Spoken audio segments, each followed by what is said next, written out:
नमस्कार, आप देख रहे हैं इंडिया वॉइस और मैं हूं आपके साथ श्रुति अंगद। बुलेटिन करेंगे शुरुआत गोरखपुर से। बड़ी खबर सामने आ रही है। महाराणा प्रताप शिक्षा परिषद के कार्यक्रम में सीएम नोबेल पुरस्कार विजेता कैलाश सत्यार्थी भी है मौजूद।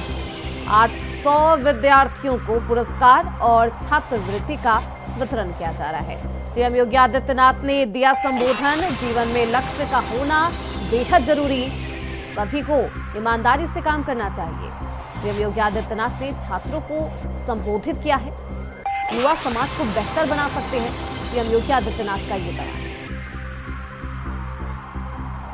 नोबेल पुरस्कार विजेता कैलाश सत्यार्थी भी इस दौरान मौजूद थे। 800 विद्यार्थियों को पुरस्कार और छात्रवृत्ति का वितरण किया गया। स्कॉलरशिप दिया गया है। सीएम योगी आदित्यनाथ ने बच्चों को संबोधित किया। छात्रों को संबोधित करते हुए वो नजर आए। जीवन में लक्ष्य का होना बेहद जरूरी, सीएम योगी आदित्यनाथ ने विद्यार्थियों को ये संदेश दिया है। सभी को ईमानदारी से काम करना चाहिए, युवा समाज को बेहतर बना सकते हैं। सीएम योगी आदित्यनाथ का ये बयान है। जीवन में लक्ष्य बेहद जरूरी, सीएम योगी आदित्यनाथ ने ये बयान दिया है। महाराणा प्रताप शिक्षा परिषद के कार्यक्रम में सीएम योगी आदित्यनाथ मौजूद हुए, शामिल हुए। नोबेल पुरस्कार विजेता कैलाश सत्यार्थी भी इस दौरान मौजूद रहे। 800 विद्यार्थियों को पुरस्कार एवं छात्रवृत्ति का वितरण किया है सीएम योगी आदित्यनाथ ने। साथ ही साथ बच्चों को संबोधित करते हुए, विद्यार्थियों को संबोधित करते हुए सीएम योगी आदित्यनाथ नजर आए। जीवन में लक्ष्य का होना बेहद जरूरी, बच्चों को ये संदेश दिया है, समझाया है। सीएम योगी ने सभी को ईमानदारी से काम करने की हिदायत भी दी है। युवा समाज को बेहतर बना सकते हैं, सीएम योगी आदित्यनाथ का ये बयान। 800 से ज्यादा बच्चों को पुरस्कार दिया है। इस दौरान नोबेल पुरस्कार विजेता कैलाश सत्यार्थी भी मौजूद रहे।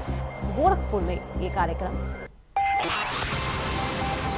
महाराणा प्रताप शिक्षा परिषद के कार्यक्रम में सीएम योगी आदित्यनाथ शामिल हुए थे। इस दौरान नोबेल पुरस्कार विजेता कैलाश सत्यार्थी भी मौजूद रहे।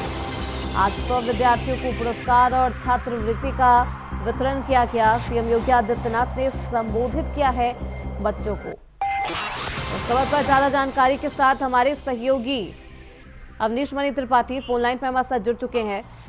अवनीश, सीएम योगी आदित्यनाथ का 2 दिवसीय गोरखपुर दौरा है, ऐसे में उनके कई कार्यक्रम हैं। वहीं महाराणा प्रताप शिक्षा परिषद के कार्यक्रम में भी सीएम योगी शामिल हुए, बच्चों को संबोधित करते हुए नजर आए। कार्यक्रम से जुड़ी हुई खास जानकारी। जी, उत्तर प्रदेश के मुखिया सीएम योगी आदित्यनाथ महाराज का गोरखपुर में 2 दिवसीय दौरा। हम आप बता दें कि दौरे के दूसरे दिन जो है उत्तर प्रदेश के मुखिया ने गौओं की सेवा की।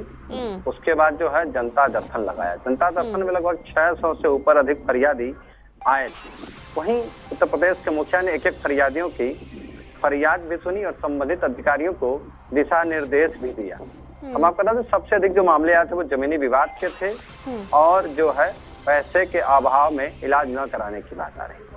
हम आपको उसके बाद जो है करीब 12 बजे महाराणा प्रताप इंटर कॉलेज परिषदी पहुंचे उत्तर प्रदेश के मुखिया और उन्होंने जो है परिषदी कार्यक्रम में मुख्य अतिथि के तौर पे जो है अध्यक्षता की। हम आपको बता नोबेल पुरस्कार विजेता बचपन बचाओ आंदोलन के प्रेरणा स्रोत कैलाश सत्यार्थी भी इस अवसर पे मुख्य रूप से मौजूद रहे। कुछ देर बाद जो है उत्तर प्रदेश के मुखिया जो है नोबेल पुरस्कार संबंधित जो है बचपन बचाओ आंदोलन प्रेरणा स्रोत को और यहाँ बच्चों को जो है पुरस्कृत करेंगे। बिल्कुल, 800 से ज्यादा बच्चों को छात्रवृत्ति मिलेगी, स्कॉलरशिप दिया जाएगा और सम्मानित किया जाएगा। आज ये कई कार्यक्रम है जिसमें सीएम योगी आदित्यनाथ शामिल होंगे अवनीश, लेकिन जैसा कि आपने बताया कि कई ऐसे लोग आए थे जनता दरबार में जो अपनी समस्याओं को, खासतौर पर उन समस्याओं को लेकर आए थे सीएम योगी आदित्यनाथ के सामने जो स्वास्थ्य से जुड़ी है, यानी कि उन्हें निःशुल्क स्वास्थ्य सेवाएं नहीं मिल पा रही है। ऐसे में सीएम योगी आदित्यनाथ ने क्या कुछ निर्देश दिए, क्योंकि कई योजनाएं सरकार के द्वारा चलाई जा रही है कि मुफ्त में स्वास्थ्य सेवाएं लोगों को मिल सके, उसके बावजूद ऐसी समस्याओं का सामने आना किस ओर इशारा कर रहा है और इसके लिए सीएम योगी आदित्यनाथ ने क्या कुछ निर्देश दिए। उत्तर प्रदेश के मुखिया लगातार जो है इस स्तर पे काम करा रहे हैं और संबंधित अधिकारियों को दिशा निर्देश भी दे रहे हैं कि जिनका पैसे के अभाव में इलाज नहीं हो पा रहा है उनकी शासन को मंशा भेजी जाए ताकि उनका समुचित तरीके से इलाज हो सके। वहीं लगातार जो है अधिकारी भी लगे हुए हैं, लेकिन एक एक करके जो है लोगों की संख्याएं बढ़ती भी जा रही हैं। जैसा कि आप जान रहे हैं कि उत्तर प्रदेश क्या लगभग हमको लग रहा है कि हर प्रांत के लोग जो है मुख्य जनता दर्शन में शामिल हो रहे हैं और अपनी समस्याओं को निदान के लिए उत्तर प्रदेश के मुखिया से निरंतर मिलते नजर भी आ रहे हैं। वहीं उत्तर प्रदेश के मुखिया जो है संबंधित अधिकारियों को दिशा निर्देश भी कर रहे हैं और जिनका पैसे के अभाव में इलाज नहीं हो पा रहा है, आज भी सीएम योगी आदित्यनाथ गोरखपुर में मौजूद है, कई कार्यक्रमों में हिस्सा लेंगे और साथ ही साथ बच्चों को भी संदेश देते हुए नजर आए। बहुत शुक्रिया वीर आपका इन तमाम जानकारी के लिए।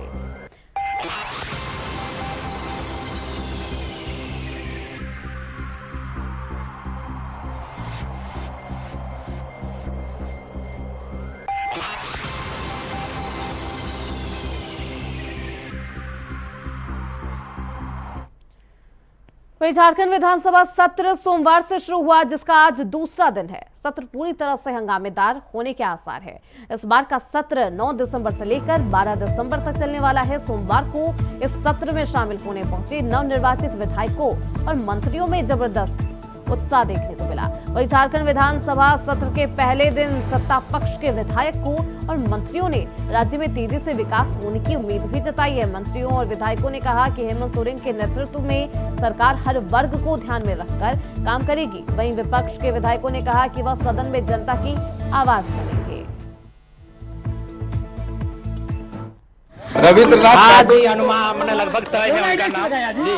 रविंद्रनाथ महतो जी जो नाला से विधायक चुन के आए हैं। जी जी हाँ, प्रस्ताव हमारे तरफ से भी है, उस पर हमारी भी सहमति है, क्योंकि हम लोग चाहते हैं कि ये नया सत्र आरंभ हुआ है तो किसी प्रकार का विघ्न उत्पन्न ना हो। सबको सहयोग करने की आवश्यकता है, हम लोग बिल्कुल सहयोग करेंगे, बस अच्छा काम करें। चारों दिन तो शपथ के बाद अब सत्र का भी आगाज हो चला है और कल जो भी विधायक बने 81 विधायकों ने शपथ ली है और आज सत्र का दूसरा दिन है और कहा जा रहा है कि आशंका जताई जा रही है कि ये सत्र बेहद हंगामेदार होंगे और इसके लिए एक बार फिर से विपक्ष हंगामा कर सकता है। सत्र के दौरान सत्र पूरी तरह से हंगामेदार होने के आसार है। इस बार का सत्र 9 दिसंबर से लेकर 12 दिसंबर तक चलने वाला है। हमारे साथ हमारे सहयोगी अजय पांडे रांची से हमारे साथ फोन लाइन पर जुड़ चुके हैं।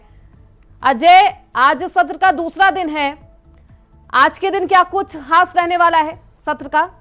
देखिए, सरकार के गठन होने के बाद जो है ये विधानसभा का विशेष सत्र का दूसरा दिन है। निश्चित रूप से आज की जो कार्रवाई रही है वो शांतिपूर्वक से रही है और सब ये खास रही कि रविंद्रनाथ महतो झारखंड की विधानसभा के पूरी एक बार फिर अध्यक्ष चुने गए। यानी ये कहा जा सकता है ये इतिहास है कि राज्य में पहली बार दूसरी बार स्पीकर यानी एक ही व्यक्ति दूसरी बार स्पीकर बनने हैं और इसके लेकर निर्विरोध चयन किया गया है। हालांकि कल नाम इनकी प्रस्तावित नमित किया गया था और वैसे में आज जो है उनकी आज वो वैसे हेमंत सोरेन और बाबूलाल मरांडी उन्होंने दोनों सदन में उनको आसन पर बिठाया है और उनको शुभकामनाएं दी है राज्य को चलाने को लेकर के। और कहा जा सकता है कि पूरे राज्य को बेहतर तरीके से सदन की कार्रवाई बेहतर तरीके से चलाने के लिए भी उन्होंने आग्रह किया है।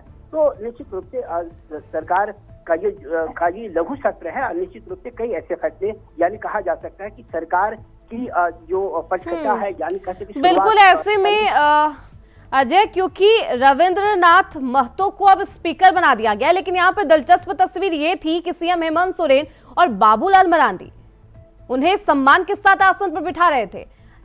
इसका सियासी संदेश क्या है? क्या बाबूलाल मरांडी ही नेता विपक्ष होंगे? ये इसकी देखिए इसकी चर्चा चल रही है। बीजेपी इसका ले जल्द ही लेगी क्योंकि लघु सत्र है। वैसे में अभी तक बीजेपी की विधायकों की बैठक हुई और बैठकों में ये निर्णय नहीं हो पाया है क्योंकि कई ऐसे दावेदार हैं। लेकिन सबसे बड़ी बात यह है कि रविंद्रनाथ जो महतो हैं वो पुनः वो आए और दोनों यानी कह सकते पक्ष और विपक्ष दोनों दल के जो बड़े नेता हैं वो आसन पर उनको बिठाया। यानी उनकी जो ये है उनकी कार्यशैली है जो कि पिछले 2019 की सरकार जब बनी थी और पूरे 5 सालों में बेहतरीन तरीके से चलाते हैं और पक्ष और विपक्ष की दोनों बारी गंभीरता के साथ सदन में सुनी जा रही थी। उनके विधायकों द्वारा जितने भी विधायक थे उस समय उन विधायकों को सदन पर पटल रखने वाले समस्याओं को भी बड़ी गंभीरता से और कार्रवाई भी किया और काम भी किया। तो वैसे में उनकी जो स्वभाव है, उनकी स्वभाव कार्यशैली को लेकर के और दोनों आप कह सकते हैं कि पक्ष और विपक्ष दोनों कायल हैं। ऐसे में अब रविंद्रनाथ महतो जिन्हें स्पीकर बना दिया गया है और बेहद दिलचस्प तस्वीरें लगातार सत्र के दौरान से सामने आ रही है। अब देखना बेहद दिलचस्प होगा कि नेता विपक्ष कौन बनाए जाते हैं। इसी के साथ बहुत शुक्रिया अजय आपका इन तमाम जानकारियों के लिए। वहीं दिल्ली से बड़ी खबर सामने आ रही है। दिल्ली में आज बिहार एनडीए के नेताओं का डिनर है। गृह मंत्री अमित शाह भी होंगे डिनर में शामिल। एनडीए के सभी सांसद डिनर में शामिल होंगे। राज्यसभा सांसद संजय झा के आवास पर डिनर का आयोजन किया गया है। तो गृह मंत्री अमित शाह भी डिनर में शामिल होंगे। दिल्ली में आज बिहार के एनडीए के नेताओं का डिनर है। दिल्ली में आज मंत्री अमित शाह इस डिनर में शामिल होंगे। एनडीए के सभी सांसद इस डिनर में शामिल होते हुए नजर आएंगे। राज्यसभा सांसद संजय झा के आवास पर डिनर का आयोजन किया गया है। तो दिल्ली में विधानसभा चुनाव भी होने हैं और ऐसे में बीजेपी बैठक भी कर रही है और आज इस डिनर के दौरान कई अहम मुद्दों पर चर्चा भी की जाएगी। खासतौर पर दिल्ली में किस तरीके से भाजपा खुद को मजबूत करे, किस तरीके से विधानसभा चुनाव की रणनीति तैयार की जाए, इसको लेकर तैयारियां की जाएगी। हमारे साथ हमारे सहयोगी अजय चौहान दिल्ली से जुड़ चुके हैं। अजय, दिल्ली में आज बिहार और एनडीए के नेताओं का डिनर है। दोनों में दिलचस्प बात यह है कि बिहार में भी विधानसभा चुनाव है और दिल्ली में भी विधानसभा चुनाव है। क्या इस डिनर में, सवाल यही है अजय कि क्या दिल्ली के नेता भी, भाजपा नेता भी शामिल होंगे या फिर नहीं? के बाद लॉबी जो सदन में मौजूद। अजय, आपकी आवाज नहीं आ रही है, दोबारा आपसे संपर्क करने की कोशिश की जाएगी। तो एनडीए के नेताओं का ये डिनर है। इसमें बिहार के नेता शामिल होंगे और दिल्ली के साथ साथ बिहार में भी विधानसभा चुनाव होना है और इस पूरे विधानसभा चुनाव को लेकर भाजपा एक अलग ही रणनीति तैयार कर सकती है। बिहार के कई दिग्गज नेता इस डिनर समारोह में शामिल होंगे। गृह मंत्री अमित शाह भी डिनर में शामिल होंगे। एनडीए के सभी सांसद इस डिनर में शामिल होंगे। राज्यसभा सांसद संजय झा के आवास पर डिनर का आयोजन किया गया है। तो बिहार के कई दिग्गज नेता इस डिनर में शामिल होंगे। एनडीए के नेताओं का भी डिनर है। तो दिल्ली में आज बिहार एनडीए के नेताओं का ये डिनर समारोह, गृह मंत्री अमित शाह इस डिनर में शामिल होंगे। तो हमारे साथ हमारे सहयोगी अजय पांडे लगातार बने हुए हैं। अजय, दिल्ली में विधानसभा चुनाव है, बिहार में भी हमारे साथ, माफ करिएगा, अजय चौहान हमारे साथ बने हुए हैं। अजय, दिल्ली में विधानसभा चुनाव है, बिहार में भी 2025 में विधानसभा चुनाव होने हैं। ऐसे में डिनर आयोजित की गई है भाजपा के द्वारा। इसका मतलब क्या है? क्या रणनीति तैयार करने के लिए डिनर का आयोजन किया गया है या फिर कुछ और मकसद? बिल्कुल, देखिए जिस के अंदर जो भाजपा है ये गठबंधन जो मौजूद रहेंगे और समय में इंतजाम किया गया। वहां पर अमित शाह जो गृह मंत्री हैं वो मौजूद रहेंगे।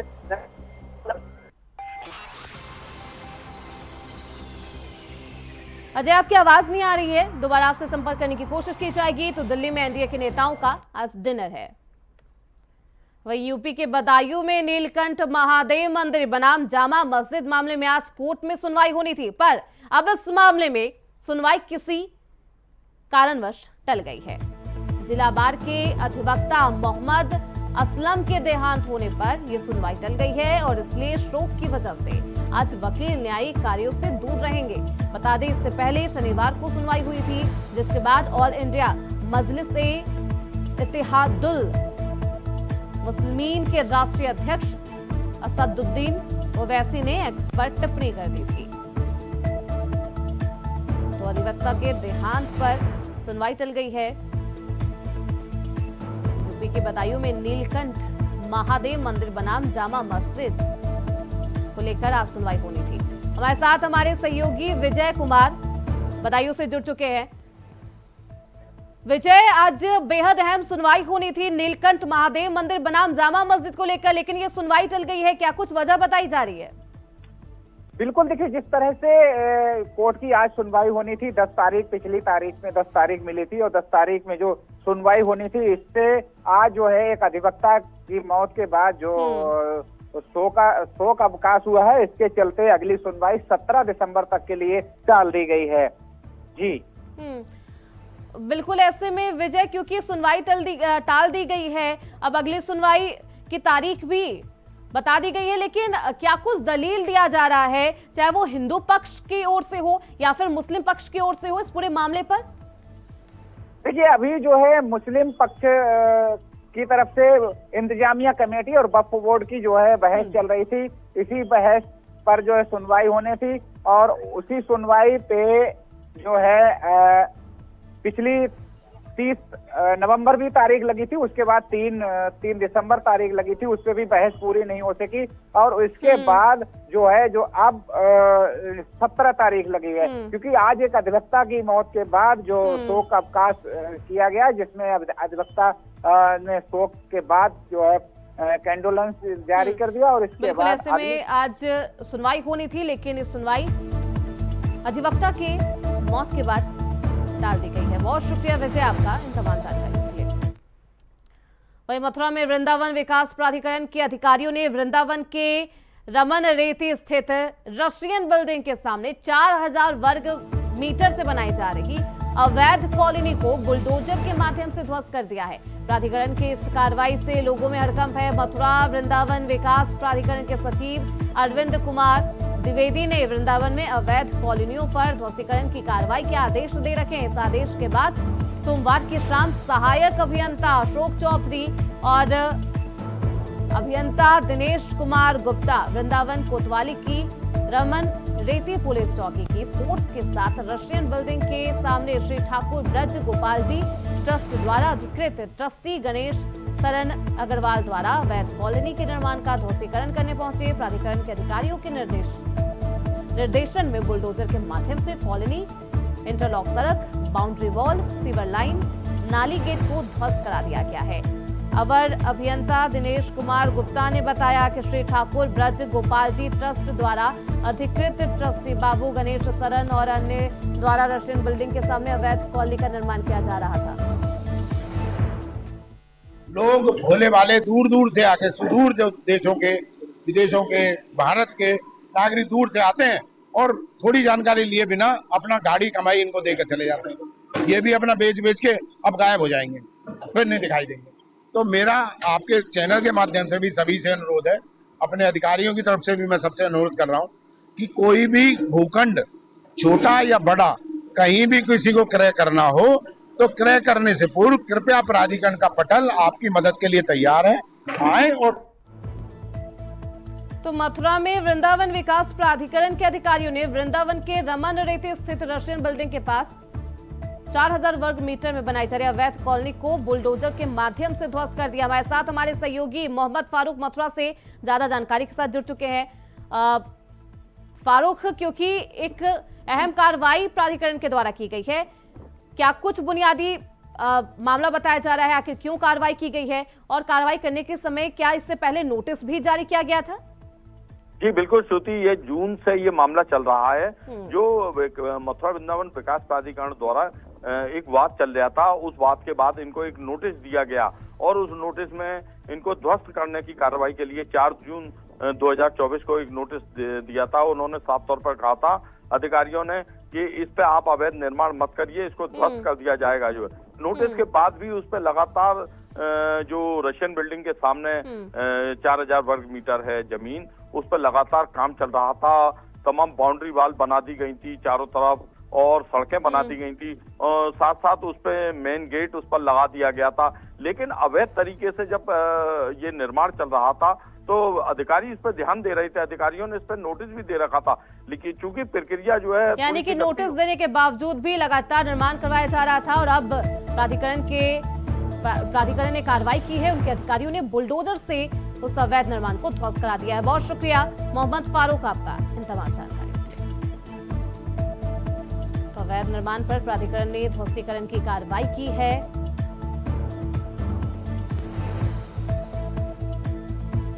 और नोटिस भी कार्रवाई से पहले दिया गया था। फिलहाल इसी के साथ इस बुलेटिन में बस इतना ही। देखते रहिए इंडिया वॉइस।